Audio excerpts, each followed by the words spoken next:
Olá, pessoal, de volta aqui com o Semicast. Ricardo, tudo bem? Tudo bom, Carlinhos? Ricardo, eu vou trazer um fato que aconteceu para que a gente, em cima desse fato, a gente discorra sobre todos os temas que estão implícitos neles.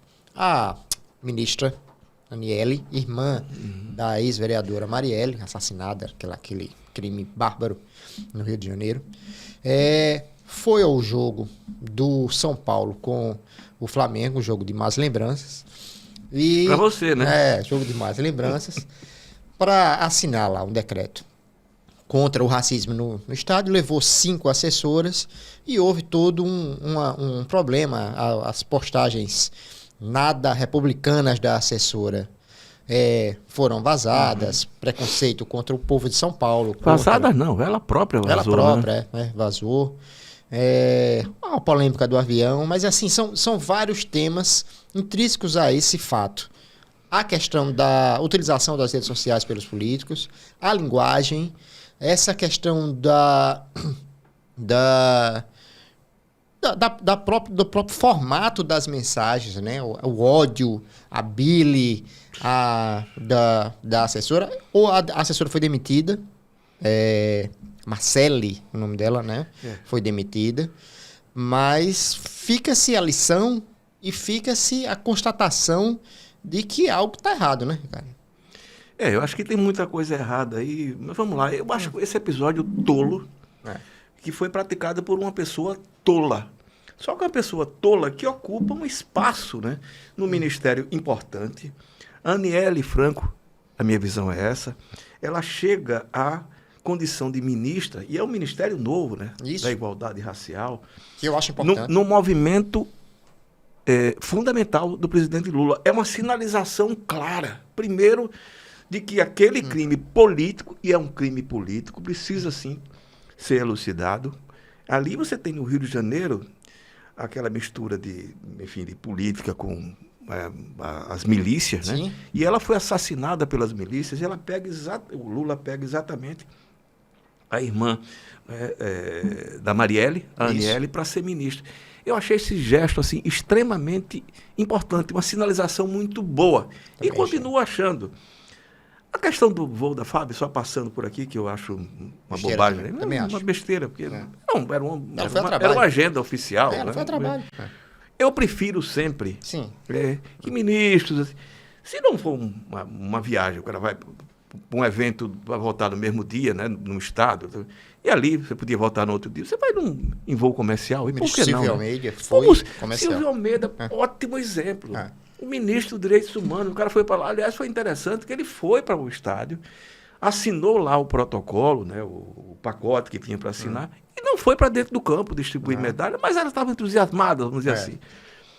Aí entra aquela personagem, a Marcele, né, Decoté, ou Dechoté, enfim, e com muita bile, você muito disse ódio. Bem, muito ódio, né? Dizendo que a torcida do São Paulo era branca. Branca, de europeu safade, acho que é safado, né? Ela quer dizer, né? Pior de tudo, pauliste. Que é isso? Isso é uma generalização, gente, estúpida. Parta de onde partir.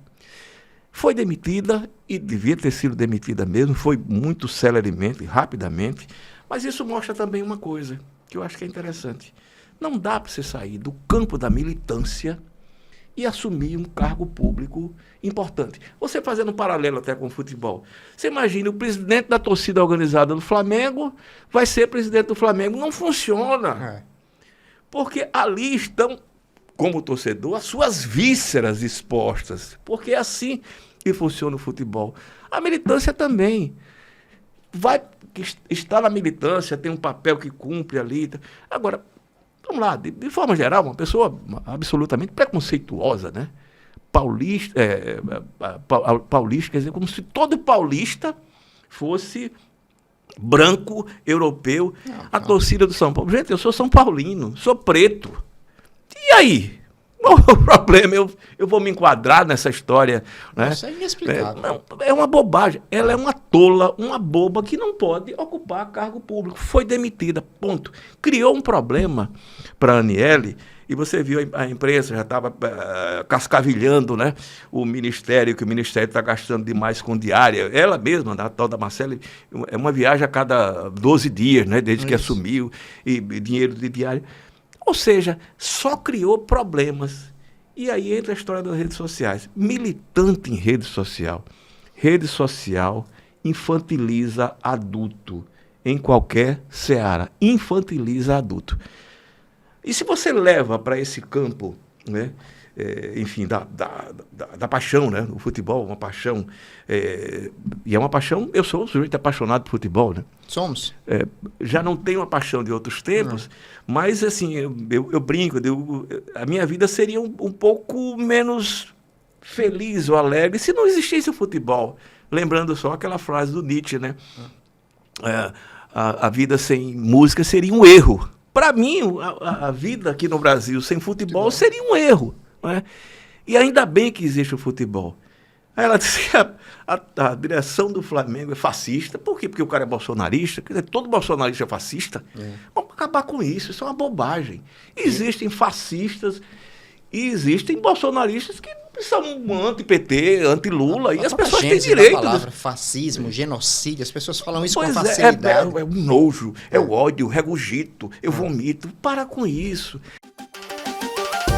Tem governo trabalhando, menor canto tá chegando. Tem trabalho topado do governo de Alagoas. São 8 meses de governo, 8 meses de promessas cumpridas. Vê só, o governo de Alagoas prometeu o 13º do CRIA. Prometeu e cumpriu. Prometeu a contratação de novos policiais. Prometeu e cumpriu. Prometeu o programa Correria. Prometeu e cumpriu. Olha a galera comemorando o IPVA 0. O governo prometeu o aumento do Escola 10. Prometeu e cumpriu. E o crédito do trabalhador? Prometeu e cumpriu. O governo de Alagoas prometeu a duplicação de estradas, prometeu novas creches CRIA, prometeu novos CISPs, prometeu escolas em tempo integral. Prometeu e cumpriu. Prometeu e cumpriu. Prometeu e cumpriu. Muito trabalho em apenas 8 meses, né? É coisa que só pega. Olha pra aqui. E vem muito mais por aí, porque aqui o trabalho não para. Governo de Alagoas, 8 meses de trabalho e coração. Essa linguagem que só estimula mais ódio. Isso retroalimenta, né? Retroalimenta. E vem de um lado e vem do outro. Isso é uma bobagem. Se você quer interferir nas redes sociais, emitir sua opinião, faça. Agora não precisa. O tempo todo você está agredindo o outro. Você vai ganhar o quê com isso? Ah, porque ele me chamou de filho disso, eu disse que ele é filho disso, daquilo e daquilo outro. Para que isso? Quer dizer, tem tudo que tem que ser absolutamente grito, né? Porque as pessoas gritam, urram nas redes sociais, achando que estão ganhando discussão com isso. Não ganham coisa nenhuma. E não atrai absolutamente ninguém. E o detalhe, só lembrando essa coisa do futebol, né? Com o Humberto Eco, né? Em 5 Discursos Morais, que é uma beleza, ele fala dessa história do preconceito, né? Do racismo e do preconceito de forma geral. Ele disse assim que os ricos, eles criam os parâmetros, né, do preconceito. Mas quem pratica é o povo. Essa menina é uma pessoa do povo, praticando o preconceito. E o preconceito mais estúpido. Se ela quer continuar sendo uma militante política ou de uma causa, tudo bem. Vá para a rede social, vá trocar tapa, não se acha que esse é o caminho, no meio da rua, né? Faça isso, eu estou aqui de tal maneira que eu vou, enfim, sempre estar xingando alguém porque isso me faz bem, me faz sentir bem, parte de um todo, pertencimento, seja o que for. Mas em nome de um governo, e ela estava falando em nome de um governo, erradamente, não deve ser entendido como o governo Lula, está muito evidente, né? Quando o Lula põe a Aniele Franco para ser ministra, ele dá um recado. Ele dá um recado. Nós não admitimos a violência política. E ela vai com um besterol, enfim. Isso vai passar? Vai, né? Vai. Mas que fique como exemplo. Não dá para tirar da militância e botar num cargo público. Até para ser militante precisa ter alguma inteligência e alguma racionalidade. essa história de botar os bofes para fora sempre que você vai falar sobre qualquer coisa, não funciona. E na atividade política, não. Você está vendo, né? Você vai para o Congresso Nacional, nunca se viu tanto empurrão e troca de tapa no Congresso Nacional como agora. Coisa lamentável. Isso é um produto da era bolsonarista, mas que tem também uma repercussão, né? No campo progressista. Pois é, e esse tipo de comportamento, quando você cita o ministro Silvio Luiz de Almeida, não é? Dos direitos humanos, nossa, o que ele tem dado de lição, sim, de sensatez, lição moral, sem política, grito, sem um grito, falando manso. Você pode dizer as piores coisas com as melhores palavras. E ele o faz. E faz muito bem. Precisa o governo de gente assim. Paga a história do avião da FAB, eu acho uma bobagem. Vale de ser um agente você oficial. pode ter uma discussão moral só até. Lembrando, né? O senador Renan Calheiros, desculpe voltar a ele, mas eu me lembrei agora daquela viagem que ele fez para o Recife para botar uma peruca. Né? Implante e peruca é a mesma coisa, para mim é a mesma coisa. Foi lá, pegou o avião da FAB para ir botar uma peruca no Recife. Gente, o dinheiro público não é para isso. E principalmente num país que se ressente da falta de recursos. Então, por que não evitar isso? Está vendo 70 vezes o preço, ou, sei lá, 14, 15 vezes o preço de uma passagem em relação a um voo. Evidentemente, vamos lá, não é o pior dos acontecimentos, mas que poderia ser evitado. Poderia. E por que não se evita?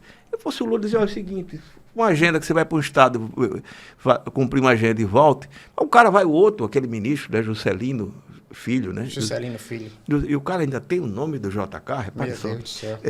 Ele vai para um leilão de gado, num avião. Não, depois eu pago. Eu pago, peço desculpa. Para com isso, gente. O Brasil é um país pobre. É um país pobre, não, é um país rico de muitos pobres. E é para esses muitos pobres que o Brasil, o presidente da República, tem que governar. Eu tenho certeza que o Lula tem a sensibilidade social para isso. E não pode se dar o direito, e ainda bem, repito, que essa personagem, né, foi demitida, de ter gente no governo com esse tipo de pensamento e espalhando ódio, Billy. É por isso que quando o campo progressista abraçou gente como o Janones, eu fiquei, assim, meio que desapontado, porque é se utilizar de uma mesma tática, repetir. Eu vejo gente na rede social sobre esse caso, dizendo, mas no governo Bolsonaro se vendia cocaína no avião. E é daí errado, estamos todos errados. Uma coisa que sempre me incomodou, incomoda, mas todo mundo faz. Não. É isso. Isso não é argumento para absolutamente nada. Todo mundo faz, não. E às vezes, numa discussão, pode parecer arrogante, digo, não, eu não faço. Não sou melhor do que ninguém, mas eu não faço. Não dá para a gente aceitar como sendo normal algo que está efetivamente errado, que é errado em si, intrinsecamente errado. Então, se está errado, se todo mundo faz, é problema de todo mundo. Mas não deve ser um comportamento, principalmente de quem está no governo. Todos os governos têm como papel objetivo ser vanguarda. E não pode ser uma vanguarda do atraso. Isso é ser vanguarda do atraso. Pois é, cara. É uma pena, viu? Eu fiquei muito constrangido e muito chateado. Eu estou aqui falando como São Paulino, né? Eu tô pretinho aqui. Bom, eu sou europeu, como é? Safade? Não eu posso até ser safade, ela pode me achar assim, mas eu não sou. E mesmo porque os imigrantes europeus que chegaram no Brasil eram pobres, gente. Você sabe esse tipo de visão como é? Se você avaliar, e você viu aquela discussão de derruba estátuas, isso e aquilo, e você chega e diz, não, mas fulano era aristocrata. Darwin era aristocrata. Charles Darwin, que na minha opinião, modestíssima, eu não sou um cientista, é o personagem humano que eu mais admiro. Eu coloco ele ao lado do Chaplin, Guimarães Rosa, Tom Jobim, cada um tem o seu céu particular, né? Mas a admiração que eu tenho, o cara era aristocrata, era um aristocrata, e por causa disso ele não presta. O que o Darwin descobriu, ficava difícil para um operário descobrir, né? Não é que não existam gênios entre os operários, Mas até as oportunidades, que a viagem dele no Beagle, né? Isso. Só foi possível porque ele era um aristocrata. Então, vamos lá, ser mais comedido, mais racionais, mais tolerantes, né? Para que tanta intolerância? Inclusive com a torcida do São Paulo, e este preto que vos fala é torcedor do São Paulo. É isso, Ricardo. Então, eu vou fazer aqui uma ponte para a minha dica cultural. Eu sou um consumidor de documentários esportivos. Eu gosto de ir além do esporte, gosto de ir além do jogo, da partida e tudo mais. Gosto da literatura, já trouxe aqui alguns autores, de Galeano e já trouxe algumas séries. Eu já trouxe aqui uma série do Lakers, uma do Wrexham nesse time, e agora tem essa série que já está há algum tempo na Netflix, se chama The Last Dance, A Última Dança. Essa série retrata a história do Chicago Bulls, um time da NBA, que ele nunca foi um grande vencedor, ele não era. E ele, de repente, teve um período que ele ganhou 6 vezes em 7 anos. Só que é muito interessante, são 8 episódios só. É uma série curta, mas muito bem feita. Ele ganhou 3 anos com uma equipe, perdeu flagrosamente na quarta e teve que refazer a equipe. Aí eu faço até É a história do São Paulo, né? É a história do São Paulo, do Flamengo, que o Flamengo precisa fazer isso e não faz. E só teve duas figuras que fizeram essa transição. Um é o Michael Jordan, talvez o maior jogador de basquete de todos os tempos, e o Phil Jackson, o técnico do Chicago Bulls. A série é muito humana, muito interessante. É a última dança. E vai até o último episódio, quando ele já veterano consegue o último título, o último anel. São 6 títulos, que colocou essa franquia do Chicago numa das maiores da NBA. Ela é muito interessante porque ela não é sobre basquete, nem sobre NBA, nem você precisa ser apaixonado por esse tipo de esporte. Ela fala sobre a formação da equipe e como essa equipe ela precisa ser modificada ao longo do caminho para que ela continue vencedora. Eu acho ela superior a 95% desse livro de coaches que a gente tem aí, ensinando você a ganhar dinheiro ou qualquer coisa. The Last Dance do Chicago Bulls. E a sua, Ricardo? Antes de mais nada, só um esclarecimento, as pessoas me conhecem mais por ser torcedor do Fluminense. Eu sou torcedor do Fluminense muito mais antigo do que do São Paulo. Eu comecei a torcer pelo São Paulo por causa de um torcedor amante do futebol do Fluminense, Tele Santana. No início da década de 90, quando o Tele foi para o São Paulo, eu comecei a olhar de forma mais especial para o São Paulo por causa do Tele. Eu sou absolutamente fã do Tele Santana. Aquela seleção de 1982, para mim, é imbatível. Para mim, a melhor definição foi o Tostão, quando perguntado qual era melhor de 70 ou de 82, ele disse: se aqui tivesse Pelé. Estava respondido. Foi a resposta mais inteligente que alguém podia dar, foi a do Tostão. Mas, especificamente, comecei a torcer pelo São Paulo, e hoje eu digo, estava brincando aqui, né? Porque é tricolor? Não. O São Paulo é um time de 3 cores, porque o Nelson Rodrigues, o maior nome da torcida fluminense, ao lado de Chico Buarque de Holanda e de Mário Lago, dizia que há muitos times de 3 cores, só tem um tricolor, que era o Fluminense. Então, eu sou tricolor e sou torcedor de um time de 3 cores também. Só para esclarecer essa minha paixão pelo São Paulo. Eu gosto muito de São Paulo. Antes de você entrar no CD, o Tele Santana é um personagem que merecia um documento, né? Livro. Eu tenho uma biografia dele. É legal a biografia? Excelente. Por favor. Excelente, depois se lembrar, eu vou trazer. Excelente. O Tele é um personagem único. Eu dizia para você a história do Diniz, né? Qual é a diferença dele? O Diniz é um cara que gosta de futebol. O Tele era apaixonado por futebol. Eu até escrevi uma crônica uma vez, aquela história do juiz da decisão, né, Fluminense e Barcelona, né, do Campeonato Mundial, né? Ele e o Cruyff se reúnem de madrugada e fazem um acordo.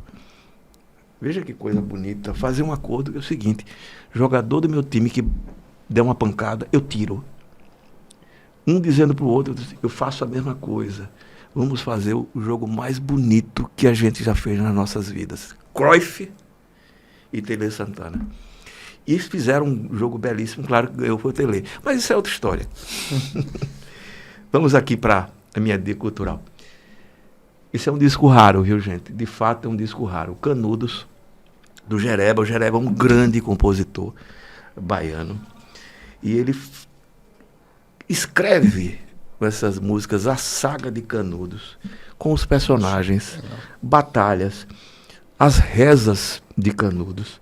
Isso é tão bonito esse disco. É bom você ouvir, é como se fosse uma ópera sobre Canudos, porque da primeira à última música é sobre o tema. É bonito demais. Eu de vez em quando ouço, e quando ouço, são 15 músicas, ouço do começo ao fim, porque vale a pena ouvir do começo ao fim. Se vocês por acaso encontrarem, é um disco que inclusive tem financiamento do Centro Popular de Cultura da UNE, né?